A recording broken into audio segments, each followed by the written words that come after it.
Jyotiraditya Scindia, Jitin Prasad, RPN Singh, Ashok Chavan और अब कमलनाथ। क्या 2024 के चुनाव से पहले कांग्रेस का हो जाएगा बंटाधार?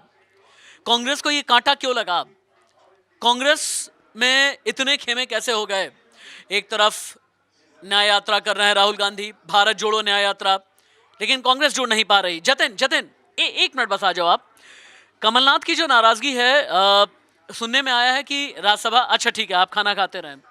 कमलनाथ की जो नाराजगी है प्रदीप, सुनने में आया है कि राज्यसभा ना भेजने को लेकर है। एक नाराजगी है नकुलनाथ को इतनी तवज्जो नहीं दी जा रही थी। एक और नाराजगी है जीतू पटवारी का कद बढ़ाते चले जा रहे थे।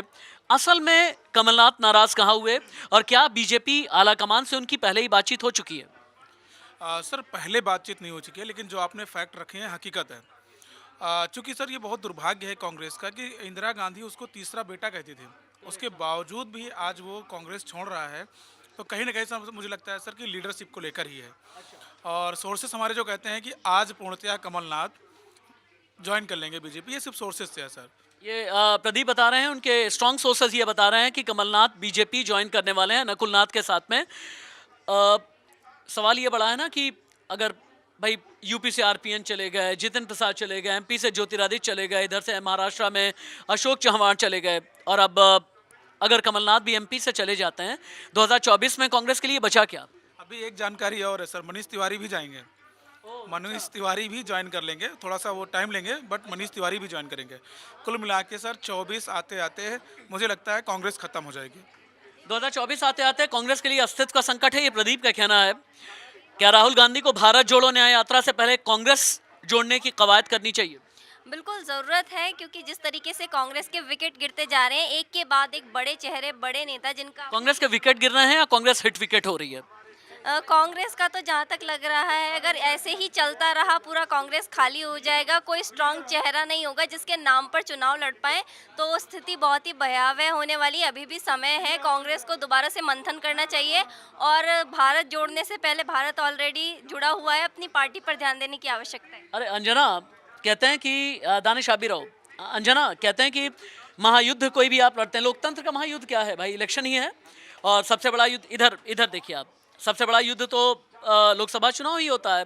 हथियार आपके पास है नहीं, कांग्रेस कैसे चुनाव लड़ेगी? आप इंडिया अलायंस आप संभाल नहीं पाए, अपनी पार्टी आप संभाल नहीं पा रहे हैं, बड़े बड़े नेताओं को आप संभाल नहीं पा रहे हैं, जिन्हें एक ज़माने में इंदिरा गांधी अपना एक बेटा तीसरा बेटा कहती थी, वो तक नाराज़ होकर के बीजेपी में जा रहा है। कांग्रेस कैसे लड़ेगी हथियार के बिना? जी बिल्कुल, हथियार तो बाद में, पहले उन्हें अपनी सेना बनाने की ज़रूरत है। पहले अपनी पार्टी जो भारत जोड़ो यात्रा राहुल गांधी ने शुरू की है, मुझे लगता है कि पहले वो अपने पार्टी के लोगों को जोड़ें और एक रणनीति बनाएं, फिर उसके बाद कैसे लड़ना है जो हमारे, क्योंकि बीजेपी आज के टाइम में बहुत स्ट्रॉन्ग पार्टी है, उससे लड़ने के लिए आपको बहुत ज़्यादा मजबूत रणनीति बनानी पड़ेगी, जिसके बाद आप उनके सामने खड़े हो सकते हैं। फिर आपको ऐसे चेहरों को सामने लाना पड़ेगा जिसके लिए शायद बीजेपी ना सोच पाए। जैसे कि बीजेपी हमेशा चौंकाती है, कभी भी जिस किसी को, जैसे कि राष्ट्रपति मुर्मू बनाई गई, किसी ने नहीं सोचा था, बहुत सारे नामों के कयास, काफ़ी ऐसे बड़े बड़े नाम सामने आए थे कि उनके नाम आएंगे, लेकिन उन्होंने राष्ट्रपति मुर्मू को राष्ट्रपति बनाया। तो ऐसे ही मुझे लगता है कांग्रेस को भी कई ऐसे फैसले लेने की जरूरत है जिनसे शायद बीजेपी चौंक जाए। कांग्रेस को बड़े और कड़े फैसले लेने की ज़रूरत है, और वो भी वक्त रहते।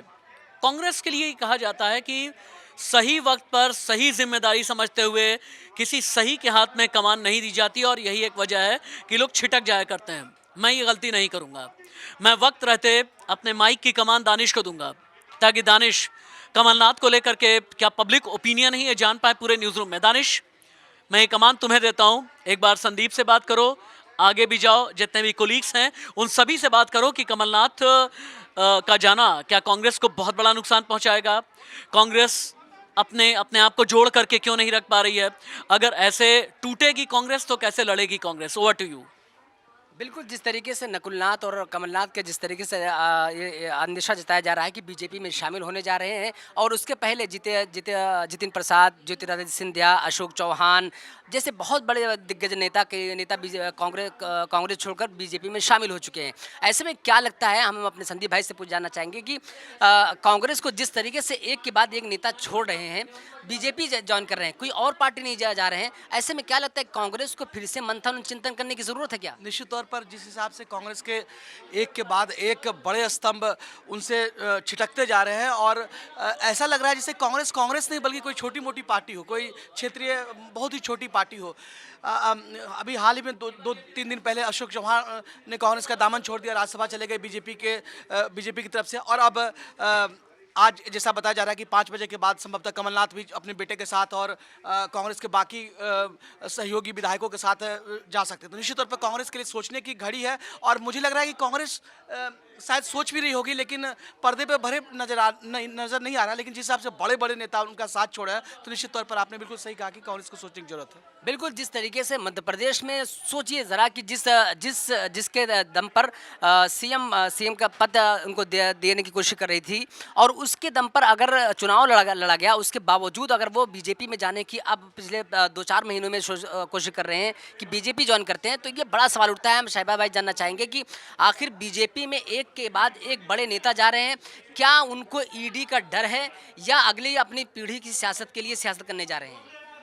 देखिए, मुझे ऐसा लगता है कि 2024 का चुनाव जैसे जैसे नज़दीक आ रहा है, वैसे वैसे कांग्रेस पार्टी के जितने भी नेता हैं वो हिट विकेट इसलिए हो रहे हैं, उसके पीछे आप समझिए कि जो एक नेता होता है, जो एक लीडर होता है, वो आउट ऑफ फोकस चल रहा है। मिसाल के तौर पर मैं राहुल गांधी को कहूँगा, जब आपको ये पता है कि आपके जो बड़े नेता हैं छिटक रहे हैं और वो अलग होकर बीजेपी में जा रहा है, किसी और दूसरे निधन में जुड़ रहे हैं, तो सबसे पहले आपको जो है अपनी पार्टी यानी कि कांग्रेस को जोड़ने की कवायद शुरू करनी चाहिए थी। एक चीज़, मिसाल के तौर पर राहुल गांधी की अभी भारत जोड़ो यात्रा कर रहे हैं, अपने तमाम नेताओं से मुलाकात कर रहे हैं। अब सवाल ये उठता है कि 2003 से लगातार मध्य प्रदेश में बीजेपी सत्ता में है, और 2 नेताओं के बदौलत कांग्रेस वहां पर अपने जनाधार को बढ़ाने की कोशिश कर रही थी, दिग्विजय सिंह और कमलनाथ। ऐसे में 2003 से लेकर अब तक, मतलब 20 साल के दौरान इतनी बड़ी पार्टी की इतने बड़े दायित्व उनको दिया जाता है, केंद्रीय मंत्री बनते हैं, 9 बार राज्यसभा के सांसद होते हैं, विधायक बनते हैं, विपक्ष के नेता बनते हैं, केंद्रीय मंत्री बनते हैं, उसके बावजूद पार्टी को छोड़कर जाना, क्या अगली पीढ़ी के लिए सियासत कर रहे हैं? ये बड़ा सवाल है, क्योंकि जिस तरीके से अभी 3 महीने पहले उनको सीएम पद का दिया गया था कि यही कांग्रेस के सीएम पद हैं, और उसके बावजूद जिस तरीके से मध्य प्रदेश में हारी है कांग्रेस, क्या कमलनाथ की गलतियाँ नहीं थी वो? देखिए, वो सब बात आप सही कह रहे हैं, लेकिन आज का जो दौर है वो अपनी जो भविष्य है, जो मुस्तकबिल है, लोग उसको देखकर चल रहे हैं। और वो इसलिए क्योंकि आप देखिए, जयंत चौधरी को भी हमने देखा हाल ही के अंदर किस तरीके से चाहे सरकार किसी की बनती है तो वो अपने पिता के नक्शे कदम पर चलते हैं और बीजेपी की तरफ जाने की बात वो हो जाती है। उधर दूसरी तरफ अगर आप देखते हैं तो मिलिंद देवड़ा हो या फिर और जितने भी लोग हो, सवाल ये है कि लोग अब फ्यूचर देख रहे हैं।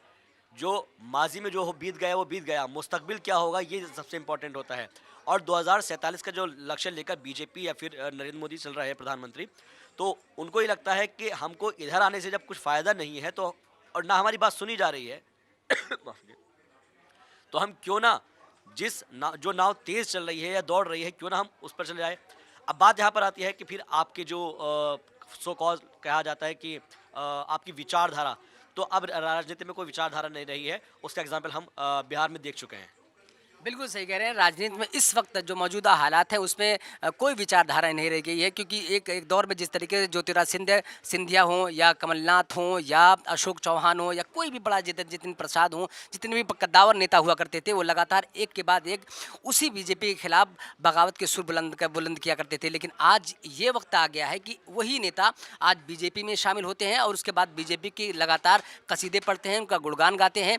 लेकिन सवाल ये उठता है कि बीजेपी में आप जाने की वजह क्या है, कांग्रेस को छोड़कर बीजेपी में ही क्यों जा रहे हैं, क्यों और दूसरी पार्टी में नहीं जा रहे हैं? ऐसे में क्या उनको ईडी का डर है? क्या उनके पीछे जिस तरीके से ईडी लगाई जा रही है, सीबीआई लगाई जा रही है, क्या उसके पीछे ये है, या अपने आने वाली पीढ़ी के लिए राजनीति करने की कोशिश कर रहे हैं?